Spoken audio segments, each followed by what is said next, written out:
Okay, so we had three pretty big comic book trailers drop in pretty quick succession. That was the Civil War, so the Captain America 3 Civil War trailer.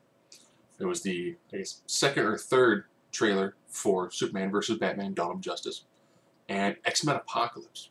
So let's try to compare them a little bit, which is going to be kind of difficult because if you look at Xmen Apocalypse, we'll use that one first, it's essentially the third one in the series that goes back from X-Men First Class, which loosely ties into the previous three that were done. And you really don't need to understand Wolverine Origins or the Wolverine to get any more background to those. So essentially it's kind of the third one in a series of three that had another series of three before it. Which I know probably seems very bizarre when you actually kind of end up working it through. But most of that action ends up coming from the fact that it's technically it's the sixth film in a series that broke what happened in 1 and 2 in part 2. So there's a little bit of background that feeds into that, but not that much. And the weird thing is when it comes to what Fox has done with the X-Men franchise is there's very, very little origin story. You know, in the first X-Men, they were like, mutants are the next stage of human evolution. That was it. Everyone is defined essentially by their powers and their interactions with each other. So they do ensemble casting, and the casts work well. Of course, in the second one, they were like, here's the origin of Wolverine. They've also done bits where like, here's more of the origin of Magneto. So Magneto and Wolverine actually have more fleshed-out origins. You know, you can't also say that Xavier has a bit of an origin story, but they did nothing for Juggernaut. You know, they've done almost nothing for Cyclops, Jean Grey. You know, they've all got snippets. You know, there's no like Iron Man level origin story. So looking at it from that standpoint, I hope they give some background to Apocalypse. I think that Apocalypse is the last major villain the X-Men can face. So he's pretty much the last major villain that Fox has access to, that they haven't ruined. They did a giant fart cloud that was Galactus, which later got redone as giant fart cloud that was a Parallax. And they've ruined Dr. Doom twice. This is essentially their last big shot at making a villain. And initial shots looked horrible with the guy Vanews. In the trailer, he actually looked good. I like the tones that they went with. That's going to be impressive. It keeps very well with the tone of those films where they're done seriously, which works. It's pretty good. So that one's in a unique spot where you only really have kind of had to have maybe seen 3 films. Maybe. They're not going to do a lot of self-referencing. You don't really need to know big specific events. Dawn of Justice is essentially the second film in the DC franchise. When it comes to the origin stories, they're going to pretty much skip over Batman. They'll probably skip over the majority of Lex Luthor. They're going to skip over a lot of the backstory of Wonder Woman. But they also have cameos by Aquaman, Flash, they mentioned Cyborg. And it's going to be the primary origin story to be told, probably that of Doomsday. There's a lot that they're going to try to cover. You look at the trailer, there was hints that it's going to be Doomsday. It's going to be Doomsday. And then they have like, oh, it's Doomsday. Oh. Okay. Lex Luthor's going to take Zod's body and make Doomsday. Okay. So it's Superman versus Batman, asterisk, until Doomsday shows up. Okay. And that's going to be a dark action comedy. A dark action film with little to no comedy thrown into it. Sorry. And the revelation of Doomsday was a huge revelation. And the shot of the Trinity together is, bar none, probably one of the most iconic shots that you're ever going to see when it comes to a trailer.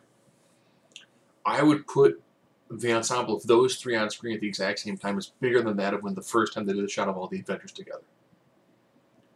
Because you're actually taking 3 characters that have survived decades in some form or fashion.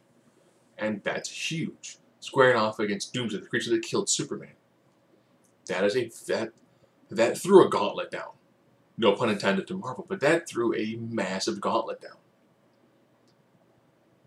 The only downside is that film is also going to be just chock full of random set destruction.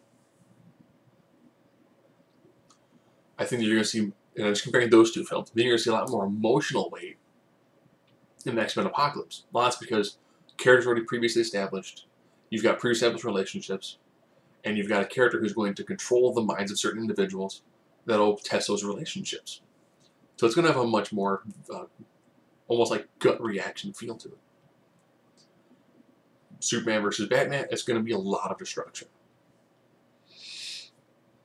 That's the way those films go. You're looking at super high stakes. So, but that one has a lot more world building to do. X-Men Apocalypse, it's kind of towards the end. A lot of people have said they're not coming back for films after it. So that could potentially be one of the last X-Men films before they do a reboot of the franchise. In fact, that actually could lead to a reboot of the franchise. Now, we'll look at Civil War. Civil War is the third Captain America film. The nice thing is, you could probably have caught Captain America 2, Age of Ultron, and maybe Ant-Man. Those are the films you would definitely need to have seen to understand what's going on in Civil War.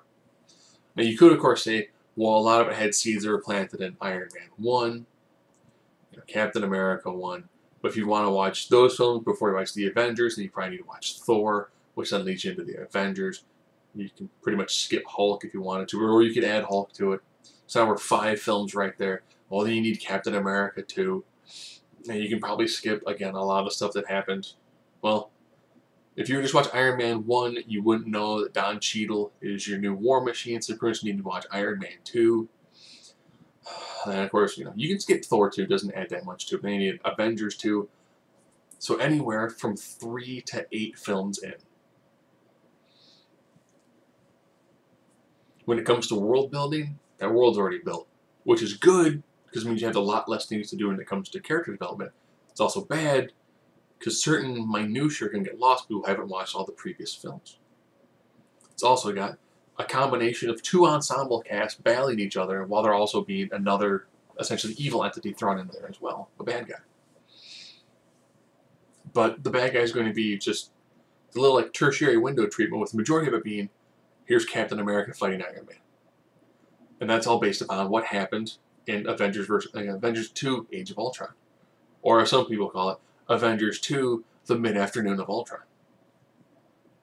So that one requires a little bit more background for it to really truly work and to work well. But the background's pre-established and they make a ton of money. So it's almost impossible to have skipped what's going on in those franchises. When it comes to iconic moments, I think that one's going to have some ridiculously well done in-close fight sequences. I think if you were to compare the 3 of them across fight sequences, you're going to have massive, gigantic, destructive battles in Superman vs. Batman. X-Men Apocalypse, there's going to be fights, but that's not going to be the bread and butter of the show. It really hasn't. If you watch the other X-Men films, there are action sequences, but it's a lot more of a drama with action thrown into it. It's not just a straight action film.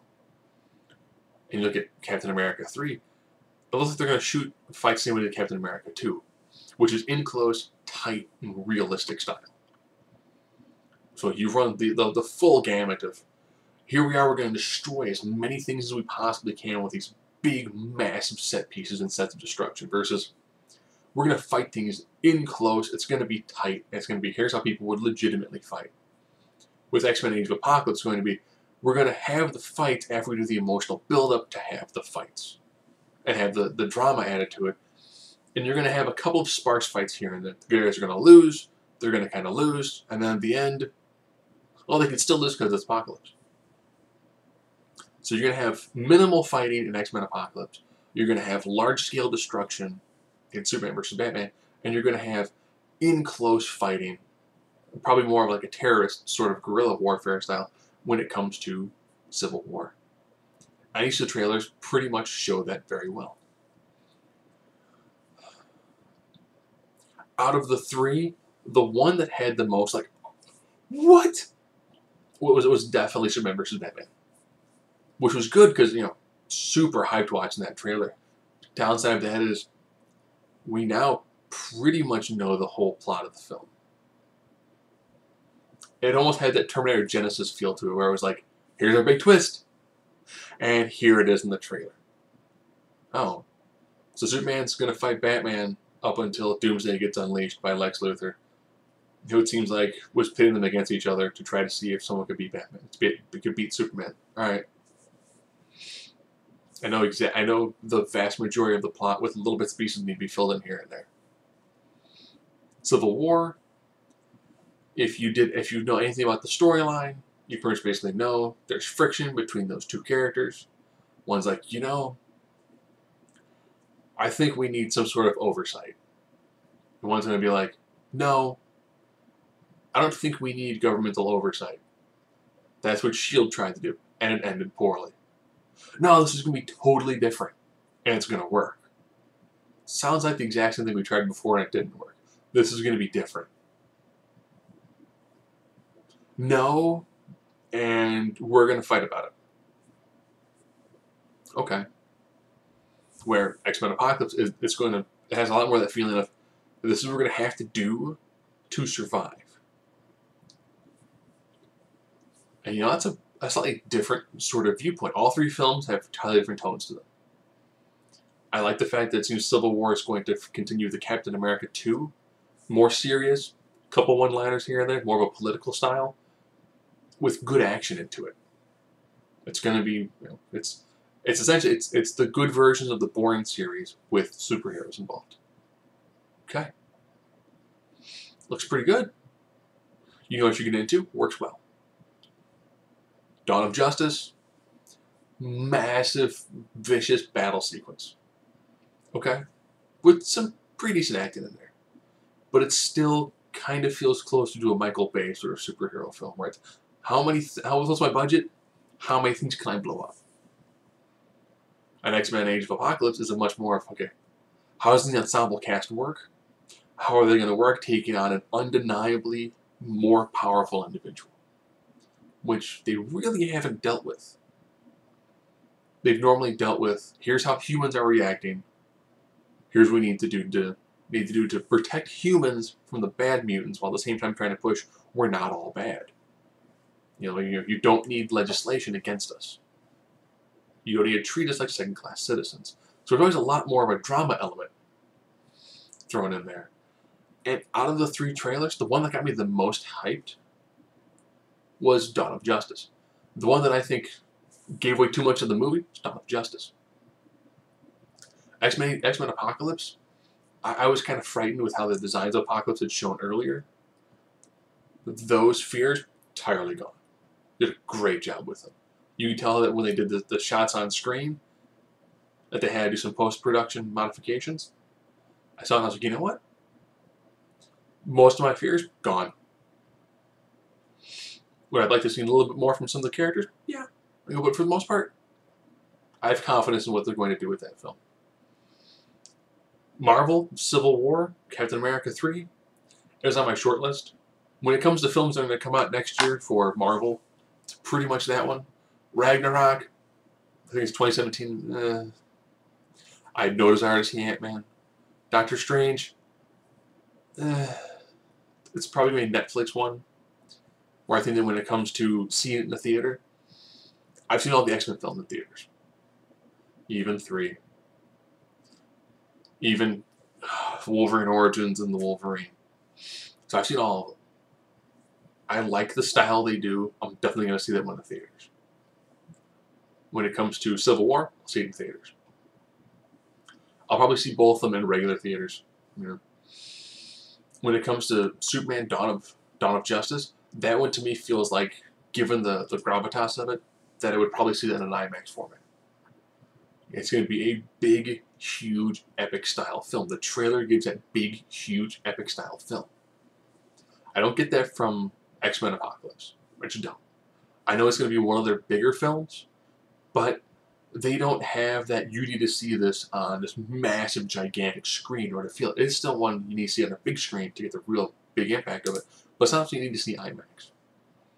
When it comes to the Captain America, Civil War, Captain America 3, it again feels like a film that I can just see on a regular big screen. I know the fight scenes are going to be in close, they're going to be tight, so I'm not going to need to see this massive set piece because the fight's going to be like, here's what's going on, here's a fight. It's going to be close, it's going to be in close, it's going to be tight, and it's going to be done very well. I think there's going to be definitely much better fight sequences just from the trailer. The fight sequences alone, where they had Bucky and Cap pretty much tag teaming Iron Man, was a very good sequence. Wasn't as excited about, I mean, it shot great. Wasn't as excited about it as when I saw, well, here's Superman, and in the middle, Wonder Woman. In the dead center of the shot is Wonder Woman. Batman on the other side. The fact that they put her in the absolute dead center, and they showed her taking what's essentially being a heat vision blast, where Batman was like, oh, I'm dead. With Doomsday being like, and I have heat vision now? With Wonder being in the center to take that shot. That was a momentous moment, because all of a sudden it was like, oh, she's facing forward? Yeah. Her whole body's facing forward? Yeah. Huh. Okay. Seems like she actually is going to be a more powerful character in that franchise and in that film, which you really don't get that much from the X-Men franchise. Yeah, Jennifer Lawrence, she's a super huge star, and she's going to have a big portion in that film, but she's not going to feel like she's super pivotal in that role. She's a shapeshifter. You can put anybody you want to in that character role, and it's going to be the same character, it might be acted differently. Where Gal Gadot really is being put in a position where if she does it well, her career is set. If she does it poorly, her career is done. Jennifer Lawrence already said, she's like, my career has hit a high point. I'm not doing this anymore. Makeup takes forever. Okay? In the Captain America viewpoint, it's, well, we got Black Widow again. No. She's really going to do an awful lot? She's going to help out some of the fights. She's really going to do an awful lot? No, not really. She's just there to kick out the occasional toy. So, out of the ones they've got, they all look very good for different reasons. When it comes to the characters they're going to reveal, like the big ones, you've got Doomsday, Apocalypse, and Black Panther. I'm really looking forward to Apocalypse. With how much Fox has screwed over other characters in the past, like Dr. Doom twice, I think they've got a good chance to make an amazing villain that will actually survive and will have a nice gravitas sort of feel to him. Hope they do him well. I would love to see Apocalypse win at that one, and then turn that into like an Age of Apocalypse run, which would be fantastic, because it allows you to take whoever you want to do whatever you want to with them.